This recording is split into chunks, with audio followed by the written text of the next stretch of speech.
Hello दोस्तों, नमस्कार। स्वागत है आप सभी का एजुकेशन मंत्रा में। दोस्तों, डीएलएड कोर्स अब खतरे में है। पीएचडी की बाध्यता को खत्म किया गया है। 3466 पदों पर नई भर्ती का रास्ता साफ हो चुका है। प्राथमिक शिक्षक भर्ती का सन्नाटा है। अभ्युदय कोचिंग के लिए ऑनलाइन आवेदन लिए जा रहे हैं। तो दोस्तों, इसके अलावा भी कुछ छुटपुट अपडेट्स हैं, उनको हम देख लेंगे। चलिए फटाफट वीडियो की शुरुआत करते हैं। दोस्तों, देखा जाए तो डीएलएड संस्थान अब लगता है ताले के द्वारा बंद कर दिए जाएंगे। उनमें ताला लटकने वाला है और इसकी चिंता प्रदेश स्तर पर जाहिर की गई है। मुख्य सचिव महोदय ने भरोसा दिया है कि हम ऑनलाइन आवेदन पूरे महीने यानी पूरे अगस्त के महीने तक हम ऑनलाइन आवेदन की जो डेट है उसको कर सकते हैं। क्योंकि ये कुल मिला के मुद्दा रखा गया है कि बहुत सारे जो विश्वविद्यालय हैं उनका फाइनल रिजल्ट नहीं आ पाया है।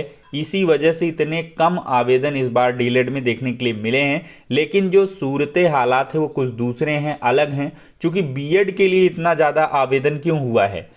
4 लाख एबव आवेदन हुआ है। लेकिन डीएलएड का अगर देखा जाए मामला, तो यहाँ पर सिर्फ 60,000 आवेदन हुआ है। मतलब कि यहाँ पर जिस किसी ने आवेदन किया है तो सिर्फ इस उम्मीद से आवेदन किया है कि मुझे जो डायट है वो मिल जाएगा। क्योंकि जो डायट होते हैं उनमें जो सरकारी सीट होती है उसकी जो फीस कह लें काफ़ी कम रहती है। बाकी प्राइवेट कोई नहीं करना चाहता है। बीएड 125 में आज की डेट में अलाउड है। एनसीटी और साथ ही साथ देख लें एमएचआरडी इत्यादि ने संशोधन किया है, आवश्यक संशोधन, और 6 महीने की ब्रिज कोर्स की बाध्यता के साथ जो बीएड है वो 125 में अलाउड है। और इसी वजह से देखा जाए तो डीएलएड का क्रेज घटा है। और साथ ही साथ देखा जाए तो डीएलएड संस्थान इस वजह से भी खतरे में है चूंकि 4 साल से कोई प्राथमिक शिक्षक भर्ती देखने के लिए नहीं मिली। डीएलएड पहले जॉब की एक प्रकार से गारंटी होता था। डीएलएड कोई भी कर ले। डीएलएड जब इससे नाम ये हुआ है तब से तो इसकी कह लें कि उल्टी गिनती शुरू हुई है। बीटीसी जब रहता था तो बीटीसी का मतलब होता था कि हाँ आप जॉब पा जाओगे, प्रशिक्षण प्राप्त कर लिया है, 1-2 साल में जॉब अवश्य मिल जाएगी। और वैकेंसी की भरमार भी रही है। 7 साल में 12 वैकेंसी आई हैं। यहाँ पर दोस्तों देख सकते हैं 7 साल में कुल 12 वैकेंसी थी और अब 4 साल में सन्नाटा है, 0 वैकेंसी। 72,825 जो भर्ती थी 2011 में आई, फिर 9,770 पदों पर अक्टूबर 12 में, 10,800 में अप्रैल 13 में, फिर 10,000, फिर 4,280, 29,334, 15,000, 3,500, 16,448, 12,460, फिर 68,500, 69,000। ये योगी सरकार की हैं। बाकी इधर की देखा जाए तो ये बसपा गवर्नमेंट ने इसका विज्ञापन निकाला था, लेकिन पूरा किया था अखिलेश यादव ने। और तब से जाके यहाँ तक आपका 12,460 तक ये पूरा सपा सरकार की वैकेंसी थी। और इसके बाद देखा जाए तो योगी जी की सरकार आती है, भाजपा सरकार। और भाजपा सरकार ने शिक्षा मित्रों के समायोजन निरस्त से जितने पद खाली हुए सिर्फ उतने पर भर्ती की है और इसके बाद से कोई भर्ती देखने के लिए नहीं मिली। दोस्तों, यूपी में आरटीई लागू होने के बाद 8वीं तक शिक्षकों की भर्ती का मामला, बेसिक शिक्षा परिषद के प्राथमिक स्कूलों में नहीं हो रही नई भर्ती। 10 लाख से अधिक बीएड और डीएलएड के जो छात्र हैं वो निराश बैठे हैं। सुप्रीम कोर्ट में हलफनामा दिया है, 52,000 रिक्त पदों की बात कही है।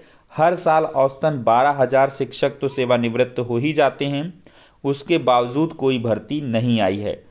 और देखा जाए दोस्तों तो सुप्रीम कोर्ट में ये सब चीज़ें रखी गई हैं कि 2011 में आरटीई लागू होने के बाद 7 साल में 12 भर्तियां रहीं, लेकिन उसके बाद से जो ब्रेक लगा है तो 4.5 साल से सन्नाटा पसरा हुआ है। 1,37,000 पदों पर समायोजन निरस्त हुआ था 25 जुलाई 2017 को, और इसके बाद से ही 68,500 और 69,000 शिक्षक भर्ती देखने के लिए मिली थी। दोस्तों, यही सूरत हालात होगा अगर ऐसे वैकेंसी नहीं आई तो सीटें आप 2.5 लाख चाहे 5 लाख कर लें, आवेदन आपको और भी कम मिलेगा। डीएलएड संस्थानों के बंदी पर मंडराने लगा है खतरा। प्रतिनिधिमंडल ने विशेष सचिव से आवेदन अगस्त तक लेने की यहाँ पर मांग की है। अभी तक प्रदेश में विश्वविद्यालयों के स्नातक के रिजल्ट नहीं आए हैं, इस कारण से आवेदन नहीं हुए हैं।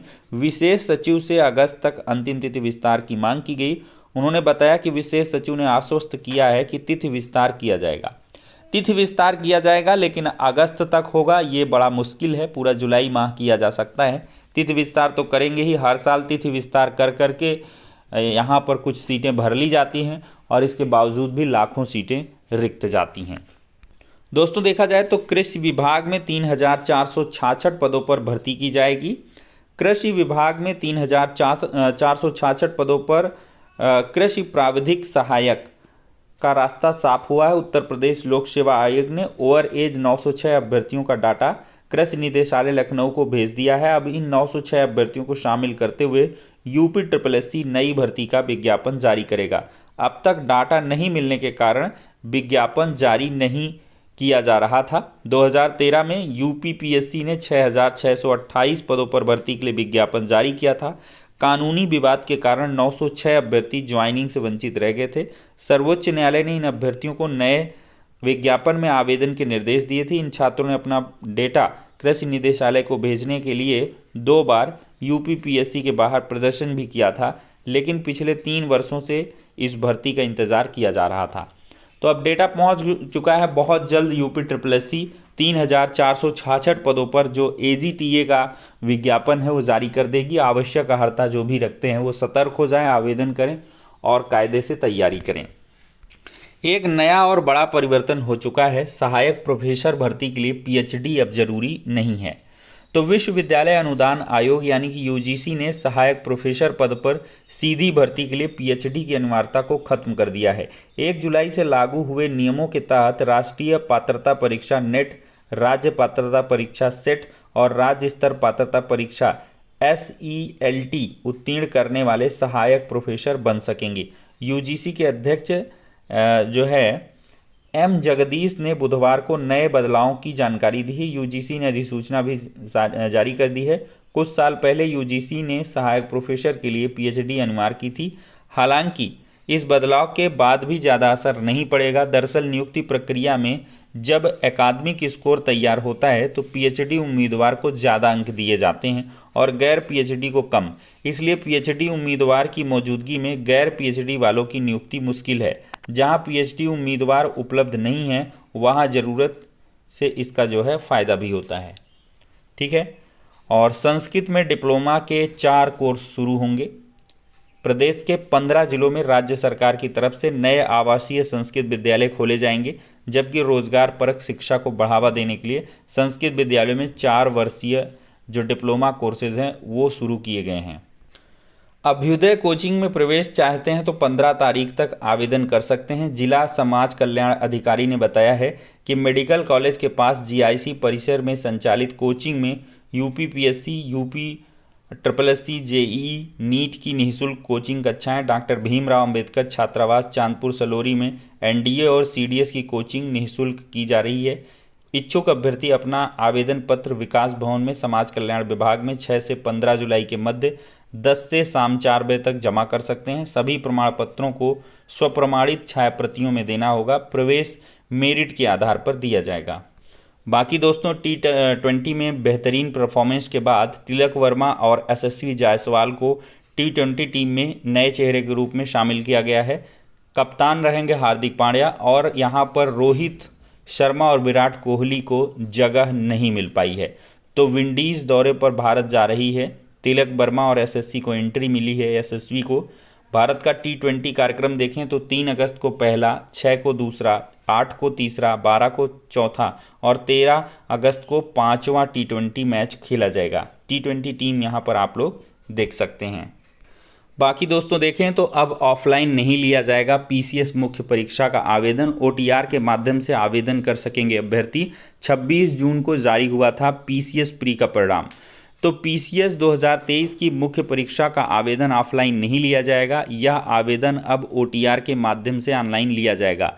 अगली परीक्षाओं के लिए भी यह व्यवस्था लागू रहेगी। अगले कुछ दिनों में मुख्य परीक्षा का आवेदन लेने की जो तिथि है वो घोषित की जाएगी। मुख्य परीक्षा 23 सितंबर से कराई जाएगी। तो PCS के अंतर्गत UPPSC से जनवरी 2023 में OTR की प्रक्रिया शुरू की गई है और आयोग से विज्ञापित सभी पदों पर भर्ती के लिए यह सरल प्रक्रिया है। तो OTR के लिए रजिस्ट्रेशन चालू है दोस्तों, अगर आपने नहीं किया है तो ज़रूर करा लें। तो फिलहाल के लिए दोस्तों ये हो गया आज का इम्पोर्टेंट वीडियो, नेक्स्ट में मिलते हैं।